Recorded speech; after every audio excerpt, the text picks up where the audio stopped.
ඇතිවන සිද්ධීන් අනෙකුත් බන්ධනාගාරවලට යන්නට රහසිගතව දේශපාලන කණ්ඩායමක් මේක පිටිපස්සේ ඉන්නේ වෙන කවුරුත් නෙමෙයි මේ පවතින රජය පවතින ආණ්ඩුව පෙරලා දැමීම සඳහා අර ක්‍රියාත්මක වෙන ඩීප් ස්ටේට් එක මේ ඩීප් ස්ටේට් එක ක්‍රියාත්මක නොකර ඒගොල්ලන්ට පැවැත්මක් නැහැ මේක අනන්ත අප්‍රමාණ අපි කිව්වේ ඒකයි මුලදීම ජනාධිපතිතුමාගේ ජනාධිපති ධූරය බාර ගන්නකොටම ඒ පිළිබඳව තොරතුරු ලබා දුන්නේ කී පොයින්ට් වෙනස් කරා ඒ කී පොයින්ට් වෙනස් නොකර මිනිස්සෙක් වත්තක් බද්දට අරගෙන ඒ වත්තේ මුරකාරයා වෙනස් නොකර ඒ වත් ඒ විදිහටම කරනවා නම් වැඩි කල් වත්ත තියෙන්නේ ගත්ත මිනිහා.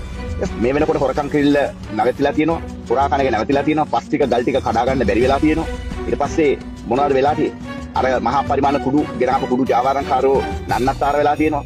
දවසේ වෙදිල්ල නවතිනකොටම ගාල්ල බන්දනාගාරය තුලින් මට ඒ ඉන්ෆර්මේෂන් එකදී මම කිව්වා. මේකට වහාම පිළියම් යොදන්න කියලා. කල යුතු සියලු දෙනාම අපි කියනකොට මේ නිකන් අපිව දකින්නේ මේ පොරහැ කිමුලෝ දකින්නවා.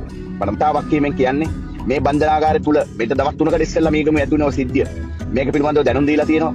ගාල්ල සිද්ධිය දැනුම් දීලා තියෙනවා. ඔය ඉස්සෙල්ලා බන්ධනාගාර කොමසාරිස්වරයෙක් හිටියා.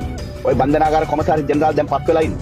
වජිර අබේවර්ධනගේ ඉස්සෙල්ලාම දුරකථන නැමැතිම ලැබුණේ බන්ධනාගාර කොමසාරිස්ට මයි කන්ග්‍රැචුලේෂන් කියලා කිව්වේ. ඉතින් මේ මිනිස්සයා හොඳ වෙන්න පුළුවන්. මිනිස්සයා පුද්ගල වශයෙන් හොඳ වෙන්න පුළුවන්. නමුත් මෙයා මේ බන්ධනාගාර කොමසාරිස් ජෙනරාල් අවුරුදු ගාණක් එක්සත් ජාතික පක්ෂය අපි දන්නවා. අපි මේ මීගමුව සිද්ධිය ඕක දැන් පැතුරවන්න ලෑස්ති. මේක ළඟටම ඉතාම ඉක්මනට ගාල්ලට ගේන්න ඒගොල්ලන්ට අවශ්‍යයි මීගමුව වගේම. මොකද බන්ධනාගාරවල තියෙන රැදවියන් මේව කරපුවම ඉන්ටර්නැෂනලි හියුමන් රයිට් වයලේෂන් එකකට මේගොල්ලන් හරි ලේසි යන්න. ඒතකොට ජාත්‍යන්තර ප්‍රජාවත් ඕකට ගැට ගහනවා. ජාත්‍යන්තර ප්‍රජාවගේ ලොකු ප්‍රශ්නයක් එනවා. දේශීය සහ ජාත්‍යන්තර. ඒතකොට ආණ්ඩුවක් විදියට ගන්න ඕන තීන්දුව తీරන ගන්න සිද්ධ වෙනවා. ජනාධිපතිවරයාට එතෙන්දි තීන්දුව తీරන ගන්න වෙනවා. මේ නිසා තමයි අපි කියන්නේ මේ කී පොයින්ට්ස් සුද්ධ කරන්න. සුද්ධ කරලා තමන්ට වැඩකාරෝ ඕනේ නැහැ. තමන්ට පක්ෂපාතී මිනිස්සු ගෙනියන්න අවශ්‍යයි. තමන්ට පක්ෂපාතී මිනිස්සු. ඒක තමයි අනන්ත අප්‍රමාණ කියන්නේ. කරුණාකරලා ඒක ගැන අවධානය යොමු කරන්න. බන්ධනාගාරය තුල තියෙන දූෂණය, දූෂිතයෝ ඉන්න කොමසාරිස්වරු, අධිකාරිවරු ඉන්න දූෂිතයෝ, පත්ත දූෂිතයෝ ඉන්න හැම බන්ධනාගාරයකම කලබල තියෙනවා. ඇයි හේතුව? එක කණ්ඩායමකට කුඩු කුණන්න දෙනවා, අනිත් කණ්ඩායමට දෙන්නේ නැහැ. මීගමුව බන්ධනාගාරය හිටිය ඉතාම දක්ෂ හොඳ බන්ධනාගාර අධිකාරිවරයෙක්. ඔහු දැන් ගිහිල්ලා තියෙනවා. ඔහු මම හිතන්නේ බූස්ටර් ගෙනාවා. මහරට හරි බූස්ටර් හරි. ඔහු ඉතා දක්ෂ අධිකාරිවරයෙක්. කුඩු තිබුණේ නැහැ. ඔය වගේ ගැටුම් තිබුණේ නැහැ. කිසිම දෙයක් තිබුණේ නැහැ. එවැනි ගැටුම් සහ කුඩු පාතාල සේරම ඒක ඇතුලේ පෝෂණය කරනවා. මේක හරි හැම ලංකාවේ හැම බන්ධනාගාරය තුලම තමයි අපරාධ කරුවන් බිහි කිරීමේ ප්‍රධානම දේ PhD එකක් අරගෙන එන්න පුළුවන් එළියට. මේ හින්දා තමයි කියන්නේ බොරු නඩු දාන්න එපා. කුඩු අල්ලවුවොත් 100ක් එළියට ගිය දෙක්. එකෙක් නිවැරදි එක මිනිහෙක් දාන්න එපා ඇතුළට.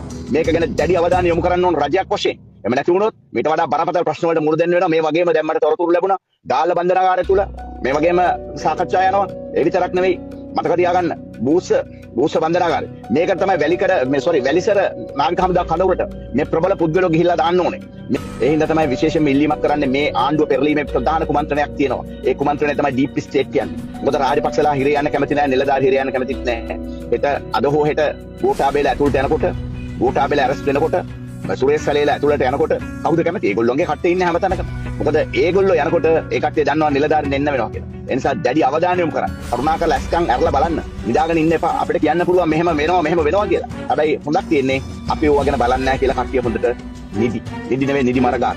මම හිතන්නේ ඇත්තටම මේ වෙනකොට තොරතුරු ලැබිලා තියෙනවා විවිධ තැන්වලින්. ඒක නිසා තමයි කිව්වේ ජනාධිපතිතුමාගේ, විශේෂයෙන්ම ශානි අබේසේකර මහත්තයාගේ, අතිරේක සොලිසිටර් ජෙනරල් දිලීප පීරිස් මහත්තයාගේ මේගොල්ලෝගේ ජීවිත ඉතා අවදානම් තැනක තියෙන්නේ. ඒ නිසා ඒ පිළිබඳව අවධානය යොමු කරන්න. උනම් පස්සේ වැඩක් නැහැ කරලා. දැන් මේවට දැඩි පියවර ගන්න කියලා වෙන කායින්වත් නෙමෙයි ජනාධිපතිතුමනි. මොකද සමස්ත ශ්‍රී ලාංකේය ජනතාව දැන් විශ්වාස කරලා තියෙන එකම එක නායකයා ඔබතුමා. ඒ නිසා මේවට පියවර ගන්න නිහඬව ඉන්න එපා.